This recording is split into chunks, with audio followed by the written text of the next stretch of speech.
ہم وہی کہیں گے جو ہمارا دین ہم کو بتاتا ہے، عمل کرو تو تمہارا بھلا۔ الحمدللہ الحمدللہ الذی ابدع الافلاک والارضین، والصلاة والسلام على سید الانبیاء والمرسلین وعلى آلہ واصحابہ اجمعین، اما بعد، فاعوذ باللہ من الشیطان الرجیم،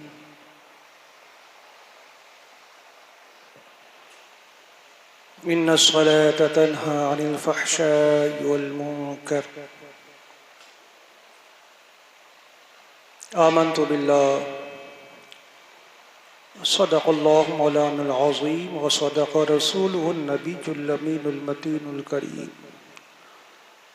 ونحن على ذلك لمن الشاہدین والشاکرین، والحمد للہ رب العالمین۔ آئیے ہم اور آپ سب مل کر انتہائی خلوص و عقیدت اور محبت و احترام کے ساتھ اپنی اور ساری کائنات کے مرکز عقیدت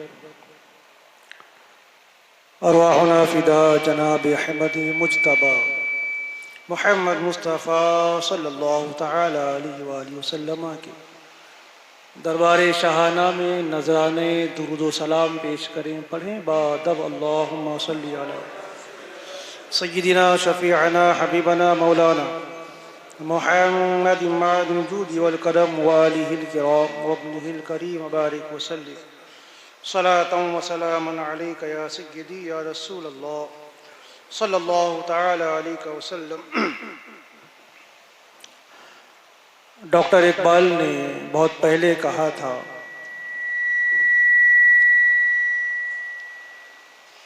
یہ ایک سجدہ جسے تو گراں سمجھتا ہے، یہ ایک سجدہ جسے تو گراں سمجھتا ہے، ہزار سجدوں سے دیتا ہے آدمی کو نجات۔ نہ مسجد میں نہ بیت اللہ میں،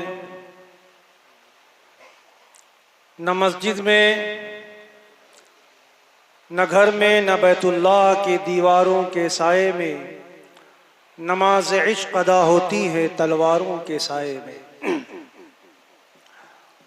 اور مسجد تو بنا لی شب بھر میں ایما کے حرارت والوں نے، من اپنا پرانا پاپی تھا برسوں میں نمازی بن نہ سکا، من اپنا پرانا پاپی تھا برسوں میں نمازی بن نہ سکا۔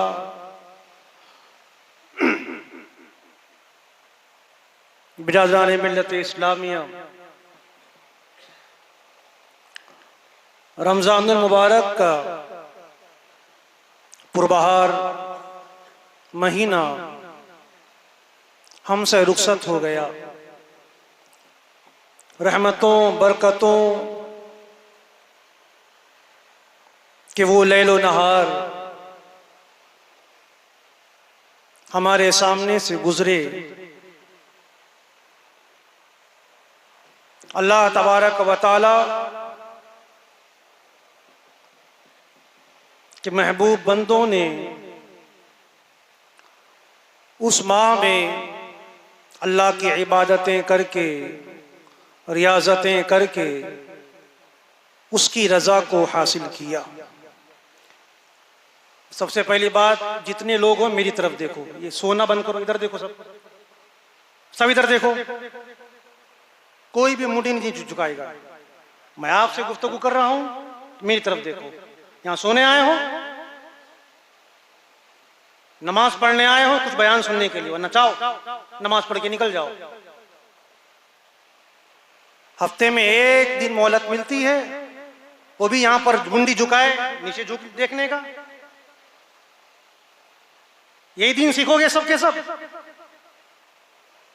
کچھ مسائل بیان کیے جاتے ہیں، کچھ باتیں بتائی جاتی ہیں، یہاں منڈی جھکائے پتہ نہیں کیا کون سی دنیا میں چلے گئے۔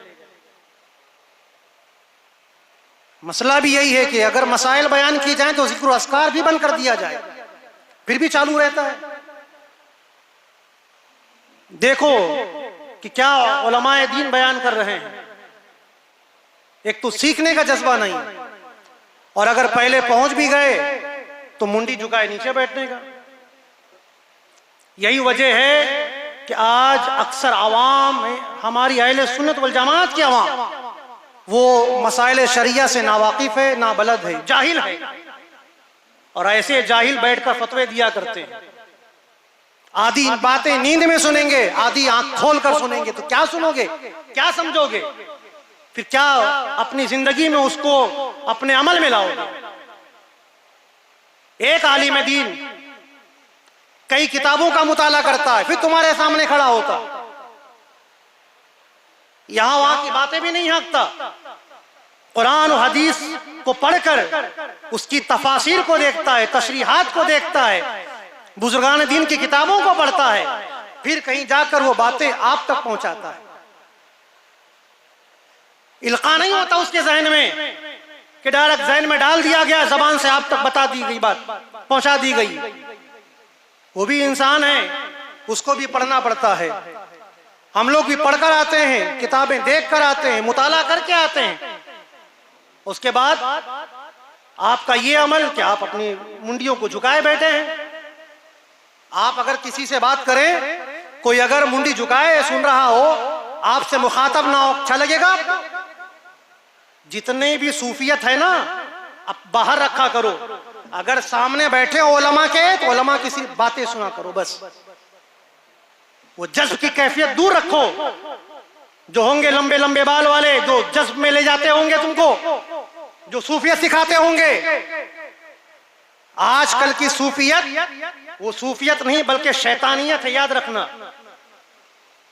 ویسے تو صوفی وہ ہوتا ہے جو مسائل شریعہ پر عمل کر کے تقرب اللہ کی منزل پر گامزن ہوتا ہے، ورنہ آج کل کے صوفی تو وہ ہیں جو مسائل شریعہ کو چھوڑ کر وہ ڈائریکٹ پہنچنا چاہتے ہیں، اور آپ جانتے ہو جو ڈائریکٹ جاتا ہے وہ بد مذہب کہلاتا ہے یا کافر کہلاتا ہے۔ یاد رکھو، ڈائریکٹ جانے کی اور پہنچنے کی کوشش نہ کرو، بلکہ مسائل شریعہ کی سیڑھیوں کو لو، اس پہ چڑھو، پھر تقرب اللہ کی منزل پر گامزن ہو، تب آدمی کامیاب و کامران ہوتا ہے۔ یوں ہی نہیں ہو جاتا کہ خود سے تسبیحات کو ہلاتے رہے اور کامیاب ہو جائے۔ ہر تسبیح کے پیچھے ایک استاذ کی ضرورت پڑتی ہے، ایک عالم دین کی ضرورت پڑتی ہے، ایک پیر کامل کی ضرورت پڑتی ہے، تب کہیں جا کر اس کے تسبیحات میں، اس کے ذکر و اذکار میں وہ اثر پیدا ہوتا ہے کہ اللہ تبارک و تعالی اس کے قلب میں اپنا خوف پیدا کرتا ہے۔ بار بار کہتا ہوں، بار بار وہی عمل ہوتا ہے، بار بار کہنا پڑتا، ہر جمعہ کو کہنا پڑتا ہے، ادھر دیکھو ادھر دیکھو۔ خبردار، یہ اگر میں نے جو سخت کلامی کی ہے، یہ سخت کلامی اصلاح سمجھیے گا، کیونکہ نشتر جو لگاتا ہے وہ دشمن نہیں ہوتا، یاد رکھنا۔ میں نے اصلاح کے غرض سے اتنی باتیں کہی ہیں۔ پڑھیں درود پاک، اللہم صلی علی سیدنا شفیعنا حبیبنا مولانا محمد بارک وسلم صلو علیہ، صلاۃ و سلام علیک یا سیدی یا رسول اللہ صلی اللہ تعالی علیہ وسلم۔ میں کہہ رہا تھا کہ رمضان مبارک کا مہینہ ہم پر سایہ فغن ہوا اور رخصت بھی ہو گیا۔ یہ بتائیے کہ رمضان المبارک کا یہ مہینہ کیا صرف ایک ہی مہینہ عبادت کرنے اور سکھانے کے لیے آیا تھا؟ یہ بتائیے کیا قرآن کی تلاوت صرف رمضان میں کی جانی چاہیے؟ یہ بتائیے خدا کی عبادت صرف رمضان میں کی جانی چاہیے؟ یہ بتاؤ کہ راتوں میں قیام صرف رمضان کے مہینے میں کیا جانا چاہیے؟ یہ بتاؤ کہ زکوٰۃ و صدقات و خیرات اور دوسری نیکیاں اور روزے کیا صرف رمضان کے مہینے میں رکھنا چاہیے، باقی اور مہینے میں چھٹی کر دینی چاہیے؟ اے پیارے، یہ رمضان کا مہینہ تو اس لیے آیا تھا کہ قرآن کہتا ہے یا ایھا الذین آمنوا کتب علیکم الصیام کما کتب علی الذین من قبلکم لعلکم تتقون۔ اے ایمان والو، تم پر جو روزے فرض کیے گئے ہیں، تم سے پہلے بھی اور لوگوں پر روزے فرض کیے گئے تھے۔ اس کا مقصد یہ ہے، اس کی غرض و غایت یہ ہے کہ انسان روزہ رکھے، اللہ کا قرب حاصل کر لے، اللہ کی معیت حاصل کر لے، اللہ کی رضا حاصل کر لے، اللہ کا قرب حاصل کر لے، اللہ کو راضی کر کے جنت کو حاصل کر لے۔ اللہ تو اپنا مقصد بتا رہا ہے کہ اے بندو کامیاب ہونا چاہتے ہو، اے بندو دنیاوی زندگی میں فلاح پانا چاہتے ہو، دارین کی سعادتوں سے مالا مال ہونا چاہتے ہو، آخرت کی بھلائیاں چاہتے ہو، تو سنو رمضان کا مہینہ آ رہا ہے، اپنے آپ کو تیار کرو، عبادت و ریاضت میں اتنے مگن ہو جاؤ کہ رمضان کا مہینہ جب جائے تو پھر اس کی کیفیت تم سے نہ جانی پائے، اس کی جو برکتیں تمہارے وجود پر پڑ چکی ہیں وہ وجود پر سے برکتیں ختم نہ ہو، وہ جو رحمتوں کا سایہ تم پر فگن تھا وہ سایہ صرف ایک مہینے کے لیے نہیں بلکہ اس کا اثر تمہاری پوری زندگی پر رہے۔ رمضان کا مہینہ تو یہ بتانے آیا تھا، لیکن ہمارا کیا عمل ہے؟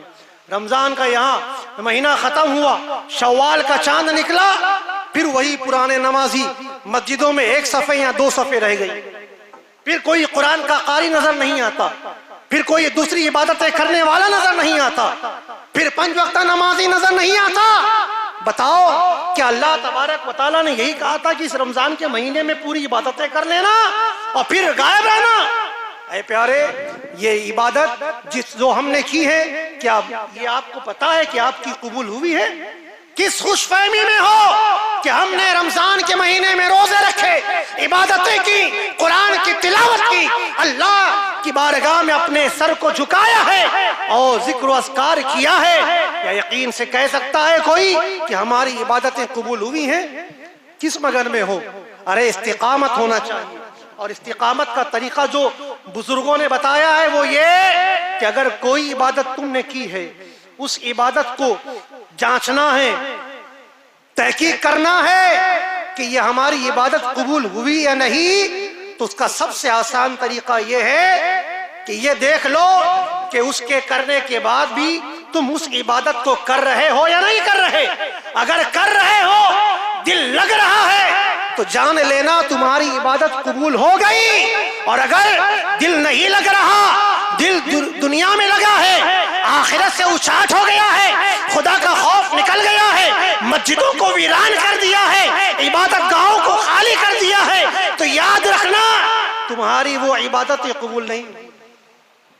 اب بڑے بڑے حاجی لوگ اپنے اپنے حج کو دیکھیں، بڑے بڑے نمازی اپنی اپنی نمازوں کو دیکھیں، یہ زکوٰۃ و صدقات علماء کرام کو لائن میں کھڑا رکھ کر دینے والے، یہ لوگ اپنا اپنا محاسبہ کریں۔ یہ علماء کرام کو تاریخیں دینے والے، حضرت فلاں دن آئیے گا، فلاں وقت آئیے گا، اے تاریخ دینے والوں اپنا اپنا محاسبہ کرو، اپنا اپنا گریبان جھانکو کہ کیا تمہاری یہ عبادت قابل قبول ہے یا نہیں، کیا تمہارا عمل ہے۔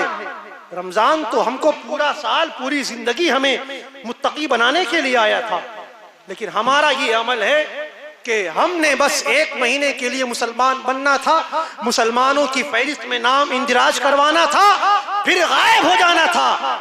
سنو، میرے آقا سرور دو عالم صلی اللہ علیہ وسلم ارشاد فرماتے ہیں، رب صائم لیس لہ من صیامہ الا الجوع، بہت سارے ایسے روزہ دار ہیں جو اپنے آپ کو روزہ دار کہتے ہیں، بہت سارے ایسے ہیں جو دن بھر بھوکے رہتے ہیں، بہت سارے ایسے ہیں جنہوں نے بھوک اور پیاس کی شدت کو برداشت کیا ہے، لیکن میرے آقا سرور دو عالم صلی اللہ علیہ وسلم ارشاد فرماتے ہیں ایسے روزے دار صرف بھوکے اور پیاسے ہیں، ان کا روزہ قبول نہیں کیا جاتا،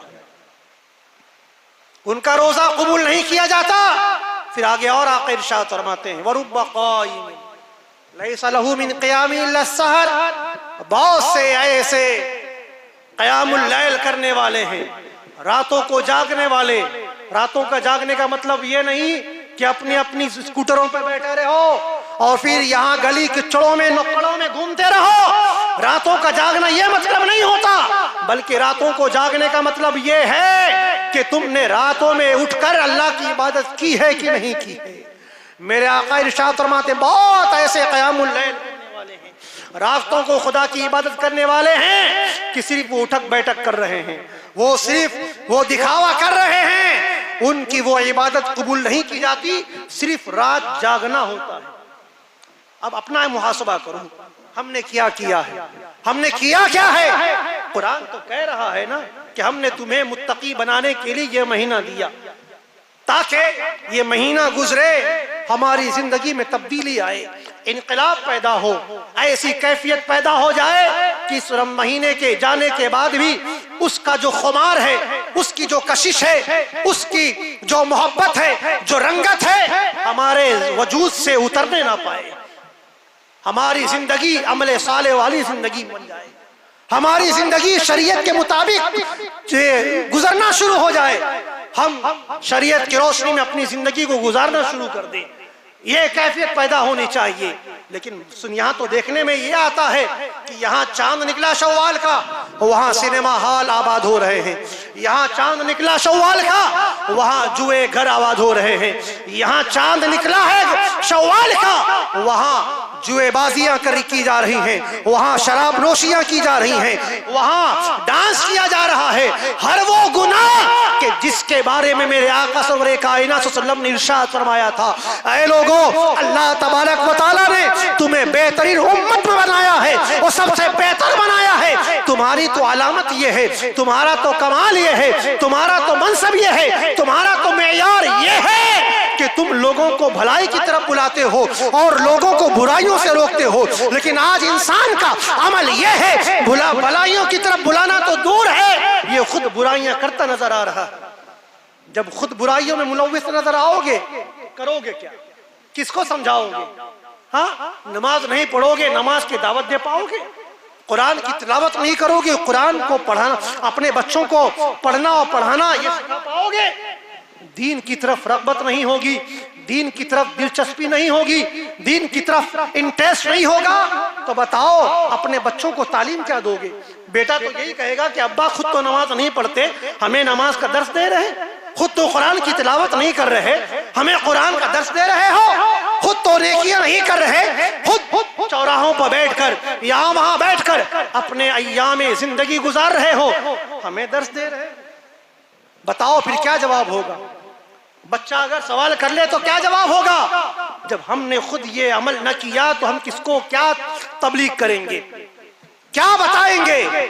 اللہ تبارک و تعالیٰ نے تو ہمیں بہترین امت بنایا تھا کہ بھلائیوں کا حکم دو، برائیوں سے روکو، لیکن آج ہر برائی ہم کرتے نظر آتے ہیں، دغا بازی ہمارے اندر ہے، چغل خوری ہمارے اندر ہے، غیبت ہمارے اندر ہے، ظلم و زیادتی ہم کر رہے ہیں، بھائی بھائی کا حق مار رہا ہے، ایک بھائی بہن کا حق مار رہا ہے، پراپرٹی میں جھگڑے ہو رہے ہیں، ایک اولاد ہے والدین کو گالیاں دیتا نظر آ رہا ہے، والدین کو مارتا نظر آ رہا ہے، والدین کو گھر سے نکالتا نظر آ رہا ہے، بتاؤ کن کن چیزوں کا خدا کی بارگاہ میں جواب دو گے جب کل بروز قیامت اللہ تبارک و تعالیٰ اپنے سامنے کھڑا کرے گا اور پوچھے گا، بتاؤ میں نے تمہیں اتنی ساری نعمتیں دی ہیں تو ان نعمتوں کا تم نے کیا کیا؟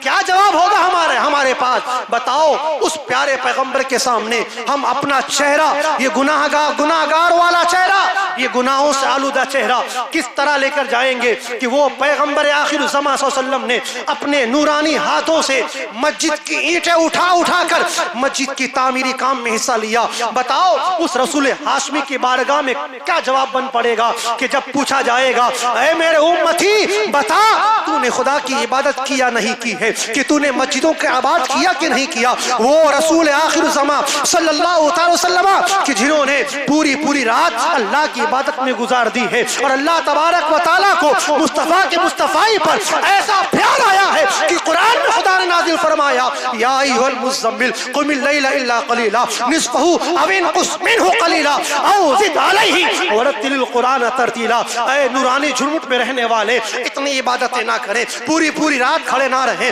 بلکہ کچھ کم کر لیں یا کچھ زیادہ کر لیں، یا قرآن کو ٹہر کر پڑھیں۔ میرا رب تو اپنے محبوب سے اس انداز میں ارشاد فرما رہا ہے، اے میرے محبوب یہ پوری راتیں جو عبادت میں گزار رہے ہو کس لیے گزار رہے ہو؟ تو میرے رسول یہ عرض کرتے نظر آتے ہیں، ربی حب لی امتی، ربی حب لی امتی، اے میرے اللہ میری امت کو میرے حوالے کر دے، میری امت کو مجھے عطا کر دے۔ بتاؤ اس آقا کی بارگاہ میں کیا منہ لے کر جاؤ گے کہ جب کل میرے آقا سرور کائنات صلی اللہ علیہ وسلم پوچھیں گے بتاؤ تمہاری طرف دین پہنچانے کے لیے، اسلام کا جھنڈا پہنچانے کے لیے میرے نواسے امام حسین نے اپنے چھاتی پر تلواروں کے زخم کھائے ہیں، تیروں کی انیائیں آپ کے جسم پر چلی ہیں، یہ اسلام کو پھیلانے کے لیے کربلا کے لالا زار میدان میں، تپتے ہوئے صحرا میں، اسی ریگستان میں کہیں پر علی اکبر کی لاش پڑی ہوئی ہے، کہیں قاسم کے حضرت قاسم رضی اللہ تعالیٰ عنہ کی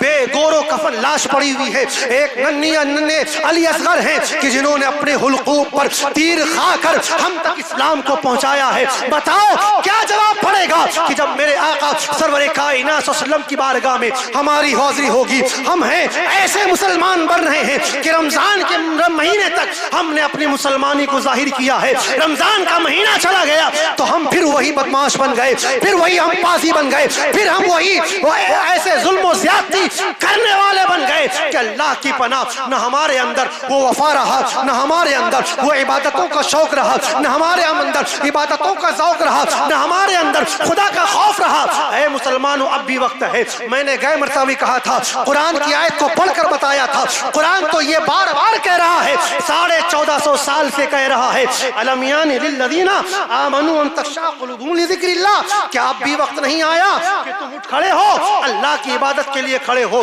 آج اگر ہمارے حقوق کی بات آتی ہے، آج اگر ہمارے معاشیات کی بات آتی ہے، آج اگر ہمارے انصاف کی بات آتی ہے تو ایک انسان دوسرے انسان کو کہتا ہے کیسے مسلمان ہو؟ آج تمہارے حقوق کو ضبط کیے جا رہے ہیں، آج تمہارے پراپرٹی پر قبضہ کرنے کا پلان کیا جا رہا ہے، آج تمہارے مساجد و مدارس پر لوگوں نے نگاہیں گاڑ لی ہے، تمہیں شرم نہیں آتی؟ تمہارے حقوق کو پامال کیا جا رہا ہے، تمہارے حقوق کو ضبط کیا جا رہا ہے، کیسے مسلمان ہو؟ آؤ اٹھ کھڑے ہو۔ تو اس وقت مسلمانی جذبہ بیدار ہوتا ہے کہ ایک انسان کی غیرت کھڑی ہوتی ہے اور کہتی ہے نہیں نہیں ایسا ہم نہیں ہونے دیں گے۔ کوئی ہے کہ مائک پر کہتا نظر آ رہا ہے، کوئی ہے ٹی وی پر اپنے اعلانات کو شائع کر رہا ہے، کوئی ہے کہ پیپروں میں اپنے بیانات کو شائع کروا رہا ہے۔ یہ انسانی غیرت ہے، یہ انسانی جذبہ ہے جو انسان کو ابھارتی ہے۔ بتاؤ جب ایک دنیا میں رہ کر ہمارا جذبہ اس طرح ابھر سکتا ہے تو قرآن تو کہہ رہا ہے اے پیارے مسلمان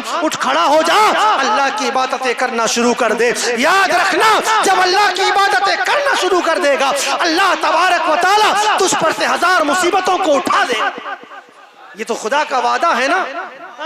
تم لوگ دوسروں کی بہکاوے میں آ رہے ہو، کچھ لوگ آتے ہیں ہاتھ جوڑتے ہیں اور کچھ سالوں کے لیے چلے جاتے ہیں، بیوقوف بنا کر ان کی باتوں میں آ کر ہم بیوقوف بنتے جا رہے ہیں۔ ہمیں بیوقوف نہیں بننا بلکہ قرآن کے فرمان پر عمل کرنا ہے۔ ایک سچا بندہ وہ ہے، ایک سچا مومن وہ ہے جو صحیح طریقے سے قرآن پر عمل کرتا ہے، جو صحیح معنوں میں اسلامی احکام پر عمل کرتا ہے۔ اے پیارے اگر آج سے عبادت شروع کر دو، اللہ کے فرمان پر اگر آج سے ہم نے عمل کرنا شروع کر دیا، یاد رکھنا یہ جو نگاہیں ہیں نا یہ چیل ان کی نگاہوں کو لے جائیں گے۔ یہ جو ان کے دماغوں میں خلل پڑ گیا ہے ان کے دماغوں کو فرعون قارون اور نمرود کی طرح یہ مچھر چاٹ کر ان کی دماغوں کو کھوکھلا کر دے گا۔ شرط یہ ہے کہ اسلامی بندے بن کر اللہ کا بندہ بن کر اللہ کی عبادت کرنا شروع کر دو۔ پریشانی ہے نا، پریشانی کا واویلا مچا رہے ہو، پریشانیوں کے شکار ہو اور لوگوں میں پھر کہتے پھر رہے ہو ہم پریشان۔ کون سا ایسا گھر نہیں جس میں پریشانی نہیں؟ تو کیا پریشانی ہے اس بنیاد پر ہمت ہار جائیں؟ پریشانی ہے تو ہاتھ پر ہاتھ رکھ کے دھرے بیٹھے رہ جائیں؟ نہیں نا، ہم لاکھ پریشان ہوتے ہیں پھر کھڑے ہوتے ہیں اور پھر ان پریشانیوں سے لڑنے کی کوشش کرتے ہیں، لڑنے کی کوشش کرتے ہیں۔ تبھی تو کسی نے کہا تھا ہمت مردہ مدد خدا۔ جب کوئی بہادر آدمی ہمت سے کسی کا مقابلہ کرتا ہے، پریشانیوں کا مقابلہ کرتا ہے، پریشانیوں کو دفع کرتا ہے تو وہ اس پر اللہ تبارک و تعالیٰ کی تائید غیبی نازل ہوتی ہے کہ آپ نے نہیں دیکھا کہ جب جنگ بدر میں صرف 313 مسلمان تھے، صرف 313 مسلمان تھے، سامنے 1000 کا لشکر جرار موجود ہے، تازہ دم ہے، صبح شام وہاں اونٹ ذبح کیے جا رہے ہیں، اور وہ کفار کھانے پہ کھانا کھائے جا رہے ہیں۔ وہ تو اس خوش فہمی میں تھے، ہمارے پاس ہتھیار ہے، ہمارے پاس تلوار ہے، ہمارے پاس نیزے ہیں، ہمارے پاس بھالے ہیں، ہمارے پاس انیائے ہیں، ہمارے پاس جو ہے گھوڑے ہیں، اسلحے موجود ہیں، ہماری تو میجورٹی زیادہ ہے، ہم تو زیادہ تعداد میں ہیں، کون ہے ہمیں ہرا سکتا ہے؟ وہ اس خوش فہمی میں مبتلا تھے، وہ کفار تھے، ان کے دل میں خدا کی وحدانیت نہیں تھی، ان کے دل میں اللہ کی یکتائی نہیں تھی، وہ اور لوگوں کی عبادتیں کیا کرتے تھے، معبودان باطلہ کے پرستش کرنے والے تھے، اسی وجہ سے وہ خوش فہمی میں مبتلا تھے۔ لیکن یہاں پر دیکھ لو، یہاں پر حضرت صدیق اکبر بھی ہیں، یہاں پر عمر فاروق اعظم بھی ہیں، یہاں عثمان غنی بھی ہیں، یہاں پر حضرت مولا کائنات بھی ہیں، ابو عبیدہ بن جراح بھی ہیں، سعد بن ابی وقاص بھی ہیں، حضرت عبد الرحمن بھی ہیں، یہ تمام صحابہ کرام ہیں جو ایک اسلام کے جھنڈے تلے جمع ہیں۔ میرے آقا سرور کائنات صلی اللہ علیہ وسلم ہیں جو بدر کے میدان میں ایک چھوٹی سی پہاڑی جو گئے ہیں وہ جانتے ہوں گے، ایک چھوٹی سی پہاڑی پر میرے آقا سرور کائنات صلی اللہ علیہ وسلم کا خیمہ نصب کر دیا گیا ہے، عریش بنا دیا گیا ہے جسے جھوپڑا کہا جاتا ہے۔ اسی جھوپڑے کے اندر میرے آقا سرور کائنات صلی اللہ علیہ وسلم جانتے ہو کیا کر رہے تھے؟ یہ جانتے تھے کہ میرے امتیوں کے پاس، میرے صحابہ کے پاس تلواریں زیادہ نہیں ہیں، میرے صحابہ کے پاس اسلحے نہیں ہیں، میرے صحابہ کے پاس گھوڑے نہیں ہیں، کھانے کے سامان تک نہیں ہے برابر۔ میرے آقا سرور کائنات صلی اللہ علیہ وسلم اسی توکل پر عمل کرتے ہوئے اپنے سر کو خدا کی بارگاہ میں جھکا دیتے ہیں، سر کو سجدے میں رکھ کر یہی کہہ رہے ہیں، اے اللہ یہ تیری امت ہے، اگر آج یہ ختم ہو گئی تو پھر دنیا میں کوئی تیرا نام لیوا نہ ہوگا، اگر آج یہ نہ بچے تو پھر اسلام کیسے پھیلے گا، اگر یہ آج دنیا سے ختم ہو گئے تو پروردگار تجھے ایک خدا کون مانے گا، تیری عبادت کون کرے گا؟ یہی خدا کی بارگاہ میں رسول کریم صلی اللہ علیہ وسلم یہی دعا کرتے جا رہے ہیں۔ کئی منٹ ہو گئے، روایتوں میں آیا ہے کئی گھنٹے ہو گئے، کافی دیر کے بعد صدیق اکبر رضی اللہ تعالیٰ نے اپنے ہاتھ کو میرے آقا سرور کائنات صلی اللہ علیہ وسلم کے پیٹھ مبارک پر لگایا ہے تو میرے آقا اٹھ کر کھڑے ہوئے اور یہ مستجاب خدا سنا دیا ہے، اے ابو بکر خوش ہو جاؤ، میں نے اپنے سر کو خدا کی بارگاہ میں جھکایا ہے، اللہ نے اپنی طرف سے تائید غیبی نازل فرمایا ہے۔ اب یاد رکھنا کہ اگرچہ ہم تعداد میں کم ہیں، فتح ہماری ہوگی، شرط یہ ہے وہ آقا کریم صلی اللہ علیہ وسلم جو سید الانبیاء ہیں، جو سید الرسول ہیں، جو تمام دنیا کے مالک و مختار ہیں، جب ایسی مصیبت کی گھڑی آئی تو کہیں اور نہ گئے کسی اور بادشاہ کے پاس، اے حبشہ کے بادشاہ تو آ ہماری مدد کرنے کے لیے، اے روم کا بادشاہ تو آ، دیکھ ہمارے ہی لوگ ہم پر چڑھائی کرنے کے لیے آئے۔ میرے آقا کسی بادشاہ کے پاس نہ گئے،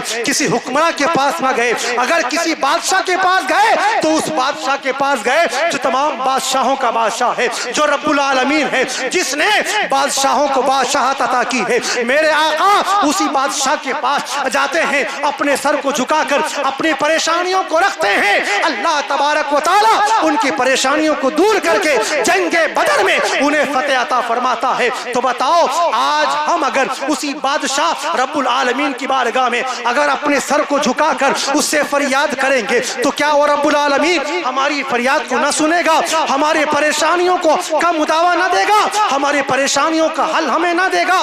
ضرور دے گا، کیونکہ خدا تو خود کہتا ہے ادعونی فاستجب لکم، اے میرے بندو مجھے پکارو تو صحیح، مجھے بلاؤ تو صحیح۔ وہ کیسا حاکم ہے، وہ کیسا پروردگار ہے، وہ کتنا رحیم و کریم پروردگار ہے، وہ خود کہہ رہا ہے ارے مانگ لو، کیا مانگنا ہے؟ بلاؤں کو دور کرنے کا وظیفہ چاہیے، میں دیتا ہوں، اپنے رزق میں بڑھوتری چاہیے، میں دیتا ہوں، پریشانیوں کا حل چاہیے، میرے بارگاہ میں آؤ۔ لیکن آج مسلمان ہیں کسی اور کے پاس جا رہے ہیں، آج مسلمان ہیں کسی اور کے پاس جا کر اپنی فریاد رکھ رہے ہیں۔ اے مسلمانوں اگر اپنی فریاد رکھنی ہے تو جس طرح رمضان کے مہینے میں مسجدوں کو آباد کیا کرتے تھے، رمضان کے بعد بھی اسی طریقے سے مسجدوں کو آباد کرو، فریاد خدا کی بارگاہ میں رکھو، انشاءاللہ یہ مشکل کی گھڑی ہم پر سے ختم ہو جائے گی۔